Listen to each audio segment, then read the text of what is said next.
Você já se perguntou se vale a pena investir em renda fixa americana ou renda fixa dolarizada?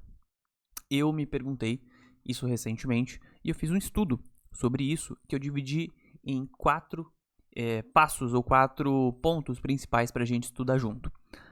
Essas quatro etapas são rentabilidade, primeiro, proteção, diversificação ou descorrelação e momento, tá? Se a gente não conseguir olhar para esses quatro passos, a gente não vai conseguir saber se isso é ou não um bom investimento. E eu vou fazer isso junto com você aqui agora, tá? Sem muita demora.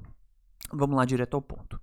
Olha, primeiro eu vou compartilhar com você aqui a parte da rentabilidade, tá? Com relação à rentabilidade, eu fiz um estudo desde 2008 para a gente analisar se vale a pena a gente investir em renda fixa americana ou não. E para isso eu olhei o fundo, o ETF, na verdade, BND.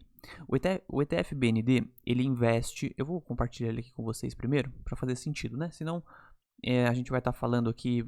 Eu estou falando banana, vocês estão entendendo maçã, e a gente não chega em lugar nenhum. Ó, o BND, ele é um ETF americano que ele tem 138 bilhões de dólares investidos. E dentro dele, ele tem... Deixa eu colocar aqui as companhias, holdings. Ele tem 50% alocado em títulos do Tesouro americano e 32% está alocado em dívida corporativa da área de finanças, né, bancária, dívida bancária basicamente. Tá? E o restinho está em outras áreas, mas bem pouquinho mesmo, né? Você vê que é bem restinho.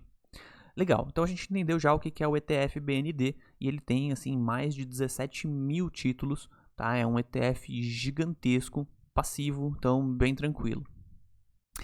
Inclusive ele distribui dividendos, né? Os ETFs lá nos Estados Unidos são diferentes, são interessantes porque eles distribuem esse dividendo. Legal, então a gente já entendeu o que é o BND. Falando de rentabilidade agora, a gente vê aqui essa parte do BND, olhando para o retorno médio dele nos últimos... Quantos anos que dá isso aqui? Mais de 15, 17 anos, né? A gente está falando de um retorno de 11,98% em reais, tá? Nesse período, enquanto eu tenho títulos de inflação de 5 anos, o IMAB5, né? Aqueles títulos que a gente pode investir aqui, a NTNB de 5 anos, o título IPCA de 5 anos, rendendo 11,24% e o 100% do CDI, né? A Selic, rendendo 9,5%. Então, de retorno, a gente consegue já ter um retorno maior nesse período no BND. Tem um problema aqui, né? E a gente já começa a entender uma questão. O risco, né? Que foi de 17,78% no BND, 2,8% só nos títulos de 5 anos e 0,22% no 100% do CDI. Você não tem oscilação quase nenhuma para investir em títulos atrelados a Selic ali. Legal, vou voltar agora para mim aqui, depois eu vou falar da matriz de correlação para falar sobre isso. Em termos de rentabilidade, a gente já entendeu que é interessante, né? A gente consegue render mais do que o CDI no período, nesses últimos 17 anos, e a gente consegue ganhar mais, inclusive, do que os títulos de inflação aqui do governo brasileiro. O problema fica ali com o risco, né? Mas em termos de rentabilidade a gente consegue. Eu acho até legal a gente olhar para um período mais curto para ver como é que isso foi também, né? Então, se eu for olhar aqui para um período um pouco mais curto,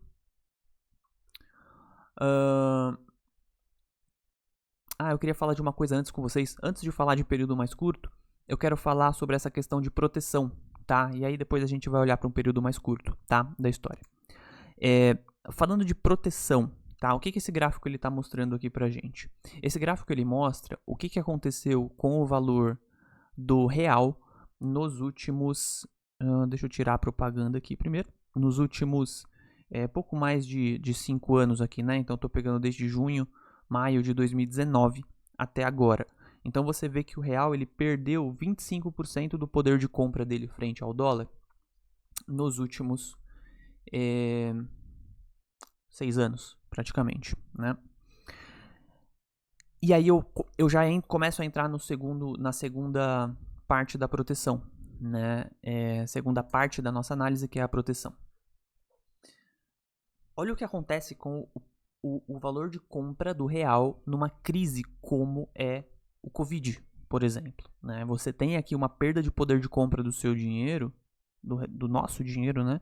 De 31%, aqui, né? Pegando desde maio de 2019 até o pico o vale da crise aqui, né? Na verdade, que foi maio de 2020, uma perda de poder de compra gigantesca, né? Frente ao dólar. E aí a gente segue, você vê que a gente ainda não recuperou. Você vê que dezembro de 2024 a coisa foi até pior, né? A gente perdeu 34% de poder de compra, uma coisa terrível. E agora, esse ano, que a nossa moeda melhorou e a gente recuperou parte do que a gente perdeu desde então, né? Então, naturalmente, quando eu tenho um investimento que ele está dolarizado, eu ganho essa diferença. É o que eu vou mostrar para vocês aqui agora, quando eu tenho um investimento como o BND dolarizado. Olha só o que teria acontecido, por exemplo. Esse aqui é o investimento do BND dolarizado. Olha só. Se eu tenho ele dentro da minha carteira, eu pego, além da rentabilidade dele próprio, eu pego essa valorização aqui do dólar, né? É oposta à desvalorização do real, tá certo? A valorização do próprio BND teria sido essa daqui, ó. Vou colocar ela aqui na tela para você. Então você vê que o BND, ele tem uma valorização bem sutil, né? São títulos do Tesouro americano, né? Então não é nada demais. Inclusive, até nesse período específico que eu estou analisando aqui, ele teve até uma perda de poder, né? De uma desvalorização de quase 10% nesse período. Mas ainda assim, por conta da valorização do dólar aqui no nosso país, eu teria tido um ganho de 23% nesse investimento, né? É interessante ver como a nossa moeda perdendo valor, é importante a gente ter algum nível de proteção. Então aí eu já começo a analisar eu termino, na verdade, de analisar o segundo ponto, que é o ponto da proteção. Então eu entendo que em rentabilidade eu ganho, em proteção durante crises principalmente eu ganho. Em termos de diversificação, eu vou trocar aqui de novo. Em termos de diversificação, porque é um ponto também, né? Será que eu estou realmente diversificado quando eu estou investindo em algo desse tipo? Ou será que ele caminha junto com os outros investimentos que eu tenho? Isso é uma dúvida que vale a pena ter. Junto com as outras rendas fixas que eu tenho, né, na minha carteira. E aqui eu fiz um levantamento da matriz de correlação do BND junto com os outros títulos, investimentos de renda fixa que a gente pode ter aqui no Brasil, pelo menos os principais aqui, né, os títulos de inflação e o investimento no CDI. E o que você percebe? Você percebe o seguinte, deixa eu compartilhar aqui com você. Você vê que essa matriz de correlação diz o seguinte, primeiro para quem não conhece. Quando você tem dois investimentos que eles estão correlacionados, nessa matriz aqui, o valor vai ser igual a 1. Ou seja, quando um sobe, o outro sobe também. Quando esse valor é igual a 1. Quando um cai, o outro também vai cair. Quando eles são descorrelacionados e o valor aqui na matriz vai ser igual a menos 1, eles são totalmente descorrelacionados, quando um cai, o outro vai subir. Quando um sobe, o outro cai. Né? 100% descorrelacionados. Qualquer coisa no meio disso, né? É um pouquinho mais perto de menos 1, um pouquinho mais perto de 1, você vai fazendo a interpretação. O que nós queremos quando a gente monta uma carteira? A gente quer ativos que sejam descorrelacionados entre si. Porque eu não quero montar uma carteira que, quando eu tenho uma crise do mercado, ela cai inteira, ou quando eu tenho uma euforia de mercado, ela sobe. Aí quando sobe é até bom, né? É evidente. Mas quando eu tenho crise, eu não quero que a minha carteira perca 50%, 60% do valor dela, né? Então, olha só que interessante de olhar. Eu vou olhar aqui a linha do BND, tá? É essa linha aqui em específico. Eu vou até colocar um filtro nela. Então, na linha do BND, eu tenho aqui que a correlação com ele mesmo é 1, então é assim que eu interpreto, ó, do BND com o BND é 1, óbvio. Do BND com os títulos de inflação de 5 anos é menos 0,27. Ou seja, existe uma descorrelação do BND com os títulos de inflação. Isso é ótimo para sua carteira. Quando um sobe, o outro tende a estar caindo. Quando um está caindo, o outro tende a estar subindo. E você diminui o risco da sua carteira dessa forma, tá? E com um investimento 100% do CDI, ele não tem correlação, né? Ele fica praticamente ali no 0 a 0, então não existe correlação entre eles, tá bom?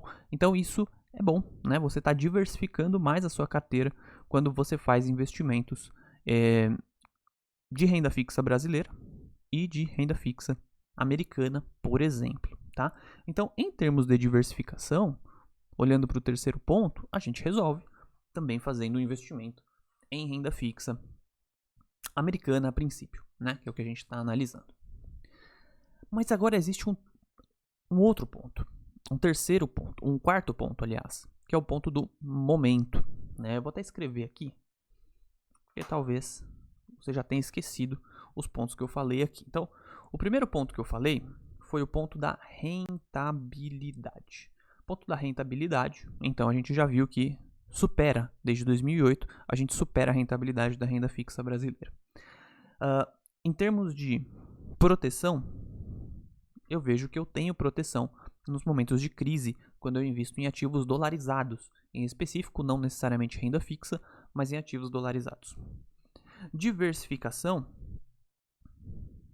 sim, eu tenho diversificação quando eu invisto em renda fixa americana em comparação com a renda fixa brasileira. Eles se descorrelacionam e eu diminuo o risco da minha carteira.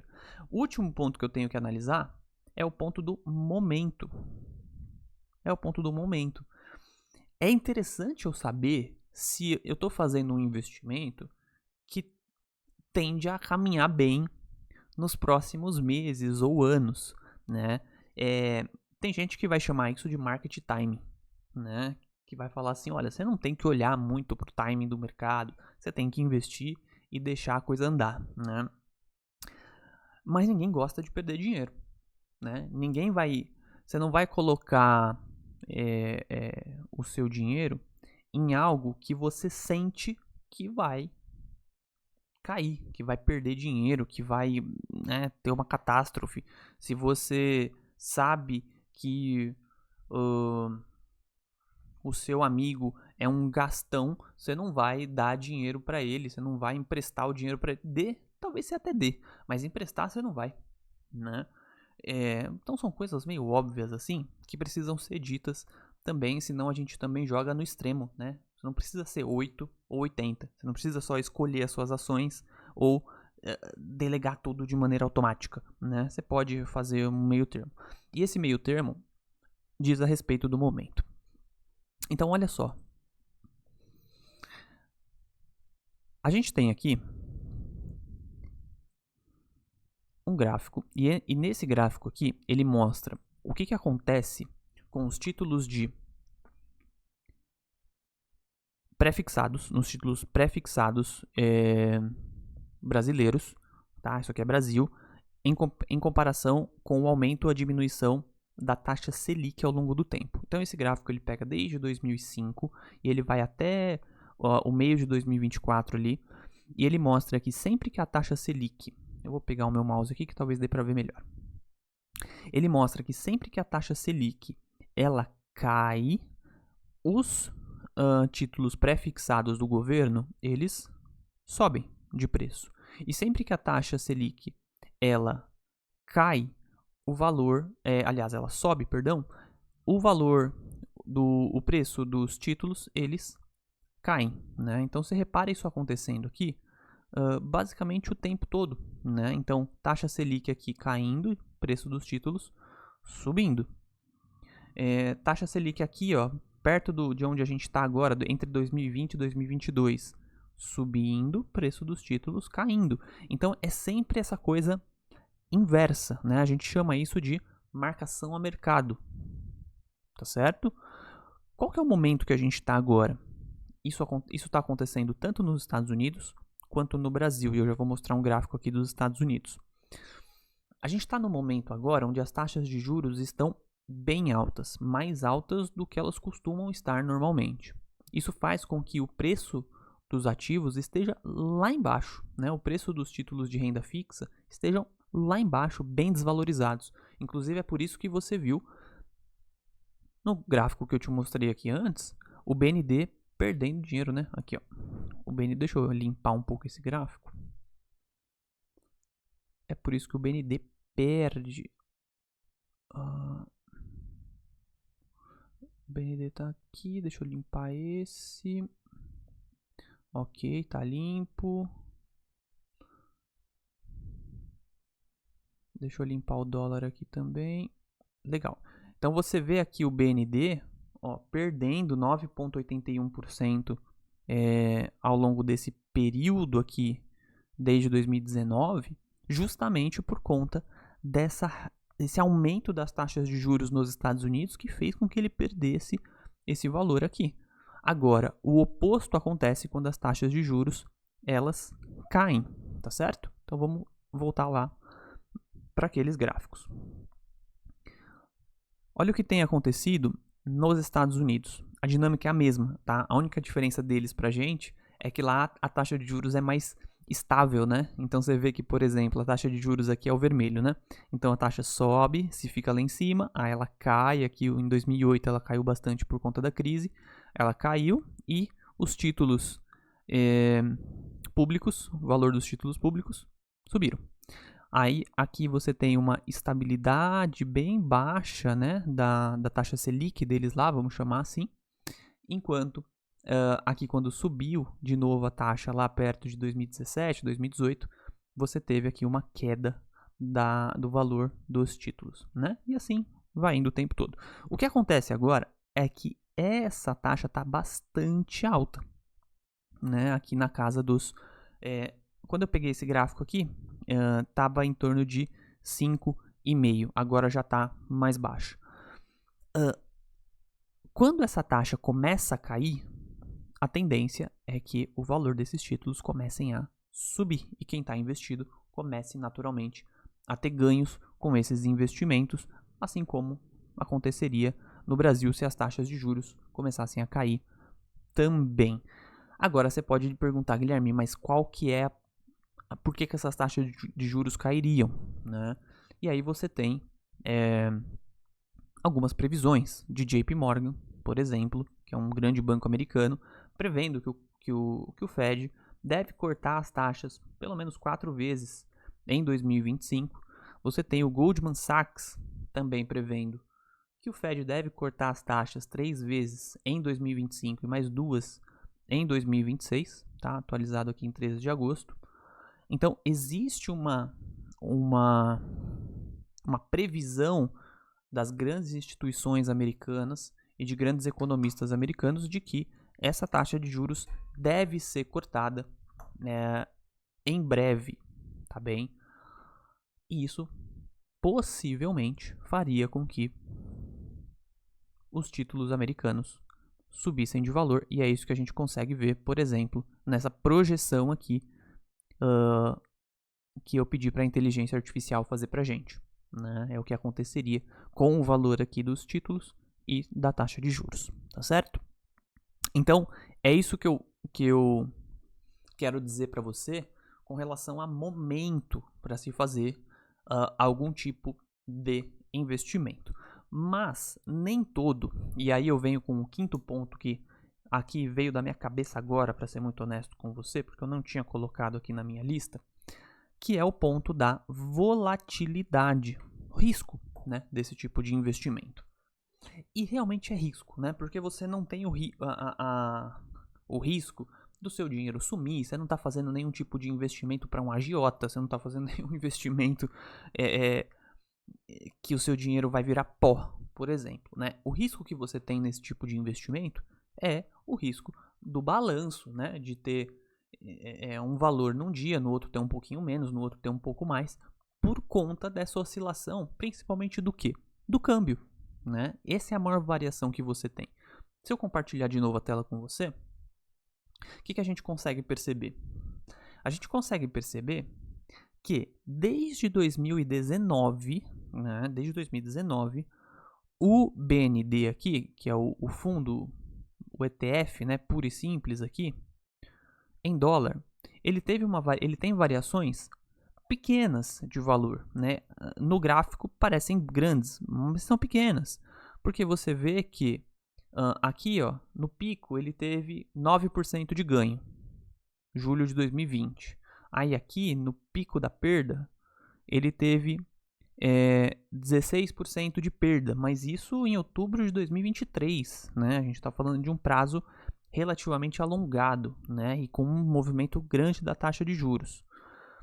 Então, isso aqui, ó, vou esticar aqui um pouco mais. Você vê que isso daqui, ó, pegando desde 2008 aqui, ó, você vê que esse movimento do final do gráfico aqui não é algo muito comum, né? O movimento mais tradicional dele é o que está acontecendo mais aqui, né? Nesse meio dele aqui, que é uma oscilação aqui entre 13, entre 6, né? Você vê que é algo mais por aqui. Agora, o que faz ele oscilar de fato é quando eu coloco ele em reais, né? Porque aí ele passa a ter a valorização do câmbio nesse movimento. E aí olha o que acontece. É isso que acontece quando a gente coloca a valorização do câmbio dentro dele. Ele muda completamente, inclusive é uma valorização abrupta aqui, né? Porque a valorização do dólar aqui no nosso país foi absurda, né? Você teria ganho aí 163% durante todo esse período, né? Enfim, então é mais para que você entenda, e eu calculei essa volatilidade desde 2008, ela é de 17%, é uma volatilidade quase de bolsa, né? Praticamente de bolsa de valores. Então, você precisa estar preparado para fazer esse tipo de investimento, tá? Caso você, de fato, queira dolarizar.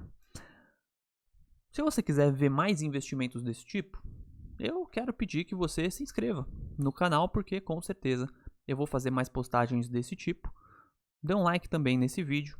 E, claro, se você quiser aprofundar nesse tipo de conhecimento, ou de repente quiser fazer investimentos para você e para sua carteira, eu vou deixar um link aqui embaixo, onde você pode acessar, mandar mais algumas informações e eu mesmo entro em contato com você para a gente conversar sobre esse assunto. Tá certo? Então, um grande abraço e até a próxima, tá bom? Tchau, tchau.